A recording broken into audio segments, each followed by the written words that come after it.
everybody, VG Time back again with another deck profile. This one right here is Dark Broly and Paragus. It's a deck I took a little bit of time to work on, and just a heads up, this is going to be a pretty long deck profile. So if you're not interested in seeing my reasonings behind the card by card, go ahead and skip to the end. The whole deck will be laid out. I'm not going to get offended. But if you want to go on this journey with me and explore why I made my decisions, stick around. So Dark Broly and Paragus has an amazing activate main on the front side, where you could choose up to one of your life, add it to your hand, look at the top 5 cards, and put 3 30k black battle cards into your drop area, or up to 3. So this allows you to fill up your graveyard selectively, unlike Burst.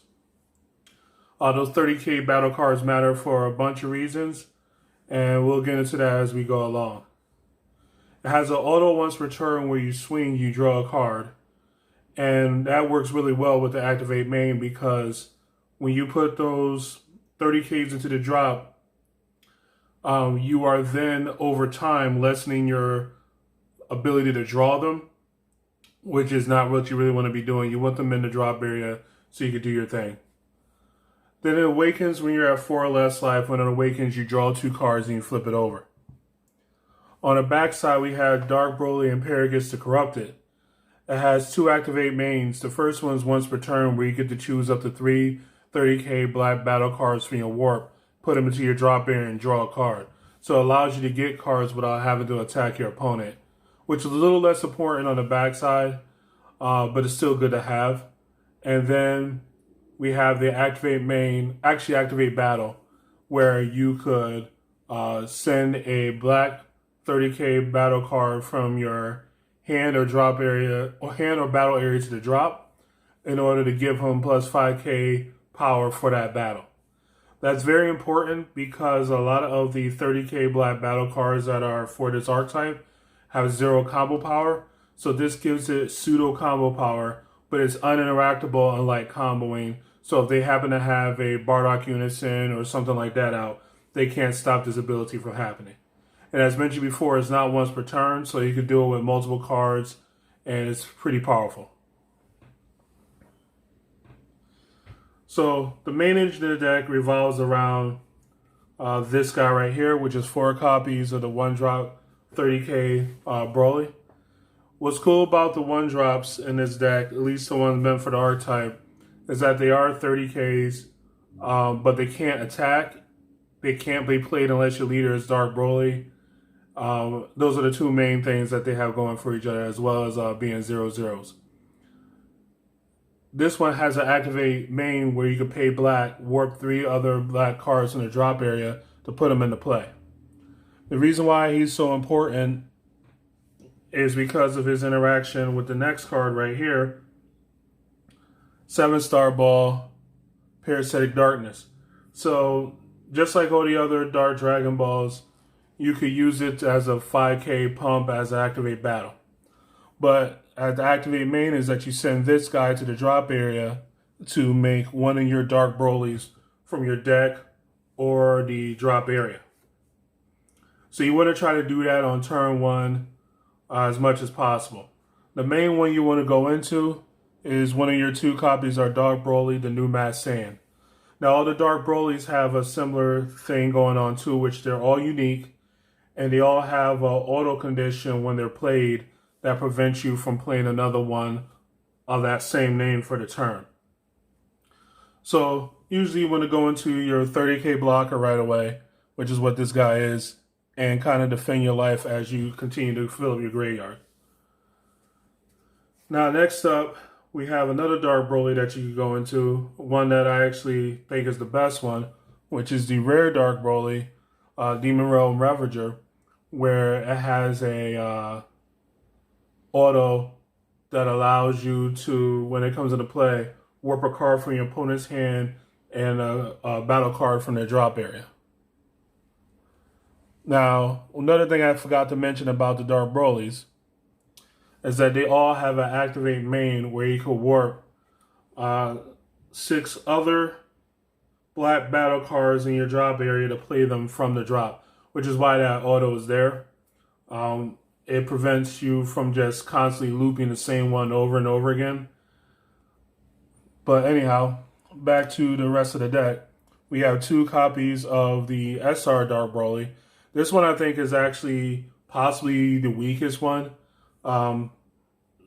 Because all the thing it does is come into play and warps an opponent's battle card. And that's strong, don't get me wrong, but it doesn't ignore barrier or anything like that. It doesn't have any combat keywords. It is literally just unique, has the same activate main as the rest of them, and just warps a card.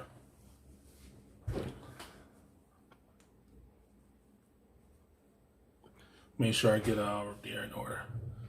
All right, so we already come up to see one of the first problems with the deck. The deck has good beaters. They're pretty free beaters. You know, they're not that expensive to make. But the problem is that none of them have any combat keywords on them. So there's no critical, double strike, whatever. And the other thing is that none of them have deflect. So if you're sitting there putting a bunch of resources from your drop area into them, they can be easily counterplayed and prevented from coming out. But when they are allowed to come out, they do some pretty cool things.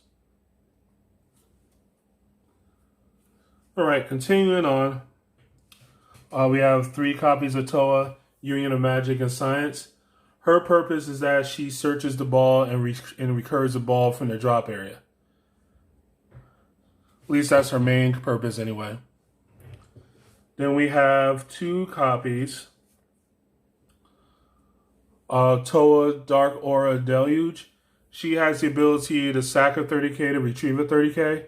That becomes important because you do want to loop these guys. So like what happens is you will have one out already.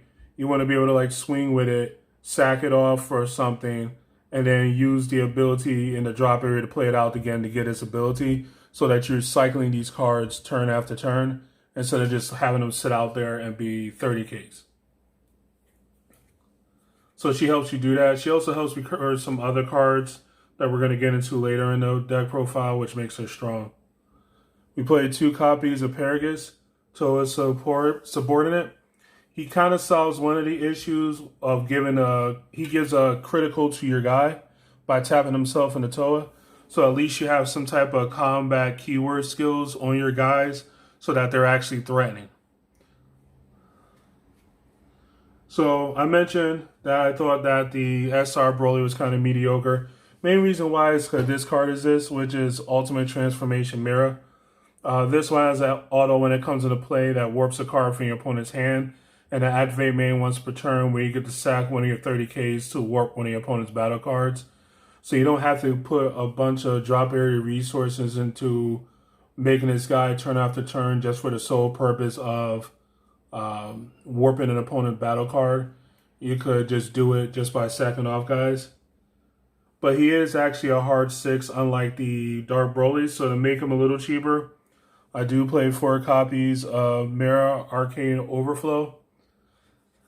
This card right here is pretty cool. I understand maybe people are being reluctant to play it because it's a 3-drop. But what's cool about him is that if you get to burst 3 and draw 2 cards. So he is a +1 on card advantage. And then you get to Union Absorb a Toa to go into this guy from the deck or the drop area. And of course, when you go into that guy, you warp a card from their hand. Now, next up, we are playing... The leader itself does get you back 3 battle cards in your drop area, but you need a lot more than that to be able to make this deck function. So we're playing another recursion engine by playing 3 copies of Son Goku making an entrance. He's in the gate, so he's easy to get onto the table because you get to play him on your opponent's turn. And then you go into Son Goku's Saiyan Transcendence. So this package right here allows you, once you make him, to be able to put back 4 black battle cards from your warp into your drop area. That plus the leader's 3 adds up to 7. If one of them happens to be a Dark Broly, then it gives you the entire material you need to make a Dark Broly just within those 2 cards. So I just think that's pretty cool. He's also a 25k double striker, which again, going back to what I mentioned before, there's no real combat keyword skills on the Brolys themselves, so you have to get them somewhere else. That's where he kind of comes into play. Going along with that, we have 2 copies of SS4 Son Goku Conqueror of Evil. This guy right here is also a double striker. He also Xeno evolves just like Saiyan Transcendence. But he does it for 5. That is risky because of, God Sealing Technique and various other counterplays. But when he comes into play, he gets to warp one of your opponent's battle cards, ignoring barrier, which is something, again, I wish they did on the SR. If they did that on the SR, then the SR would be awesome, and I wouldn't even play a couple other cards in his deck. But this guy comes into play. He warps one of your opponent's battle cards, ignoring barrier, and he gains triple attack. So he's a 30k triple attack double strike the turn that you play him. And then he has an auto that allows you to warp a card in your hand to act as a negate once per turn. And then lastly, for the main battle cards and 30Ks, we play a Food Shrouded in Mystery. This card right here in this deck is even more degenerate than it is normally. Reason being is that you can make him with your overrun for 6 in the late game if it goes that long, because it is actually easy to beat someone down when you're just cycling 30Ks. But you play them, you shut off their cards for your turn. If they live through that turn, their cards are shut off for their following turn, and then you'll be able to more than likely make them again on the next turn. The reason being is that you could make him make your plays, sack him off with the... Actually, what you would do is you would put cards back with Saiyan Transcendence in the leader, then sack him off with the Toa to bring back a card from the drop area. Pass it back to your opponent. Your opponent then does what little bit they can do, come back to you, and then you could sack off a card to bring him back from the drop area, and then overwhelm him again. So I just think it's pretty cool. And once you get that loop going, it's pretty hard for your opponent to win. The guarantee that you have the 10 in the drop area. We do play SS Broly, the Rampaging Monstrosity. This is your unison of the deck. It's not a great unison by any means. It's just okay. But what it does do is +1 and put 2 black battle cards from your warp into your drop area, which is the main reason why you use it. The -4 does come up, but you usually are casting it for 4 at that point. If you're trying to do that, which is to warp up to 8 black battle cards in your drop area to give your leader plus 15k power. So that can, like I said, come up. This guy does have a restriction on attacking. He has to have 3 or more counters to attack. That's why I say usually you're just going to cast him for 4 if you want to do that Dark Broly leader play and swing 15 -4 and then swing for a 30. But yeah, mainly just +1, put cards back. Utility, 2 copies of Toa Twisted Sister. I think this card is heavily underrated. And again, this deck is kind of an anti-drop area deck, at least the way I have it built. So it is able to keep people off their Ribrians, off their Saiyan Instincts, off their Roshis and various other cards to allow you to get your effects through. It also helps against... because the big thing the deck has issue with is hand destruction. And so by using this plus this, you should be able to at least prevent half of most of these decks' hand destruction. To help you recover in case it comes up, we have 2 copies of Majin Buu Wickedness Incarnate. So the Majin Buu plus the Mirror are both +1s. That helps you to recover your hand size. So I just think that's pretty cool. Also, Saiyan Transcendence plus the Unison are able to put them back into the drop area so he can be recycled multiple times. So I think that's also pretty powerful. Super combos. 2 copies of Son Goku Time Patrol Elite. I do believe that unless your super combo is completely outrageous, you should run some copy of 0-10K super combos because of the fact that a card like Fu exists. Cards like the Red Blue Invoker Victory Strike exists. Need to have some way of comboing something relevant. 2 copies of SS Vegeta the Prince Strikes Back. This deck is able to self-awaken pretty easily, so you're never going to be off of 4 life to be able to activate this card. This card is solid. You put a card back, you draw 2. It's something. Continuing on, we're going to go to extra cards now.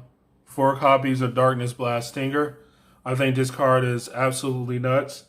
It does 3 things, actually. 1, it's great on offense because it works with any card.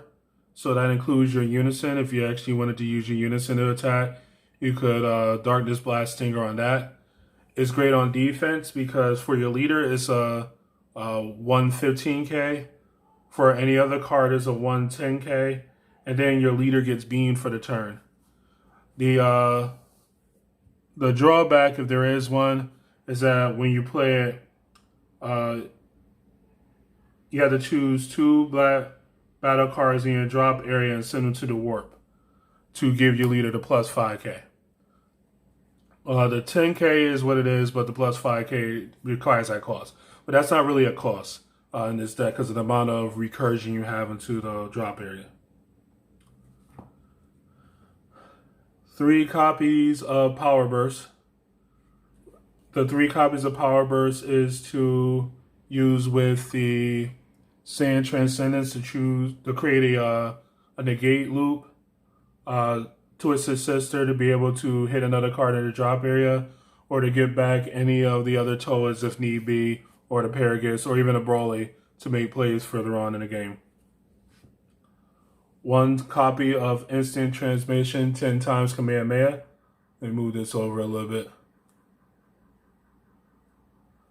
This card right here is the closest thing that black has to a drop area negate where if you use it early, you could get it back later on to be able to use it for a black and 2 cards in your hand. This card also, when you counter with it, allows you to put 2 black battle cards from your warp back into your drop area as well. So I think that's pretty cool.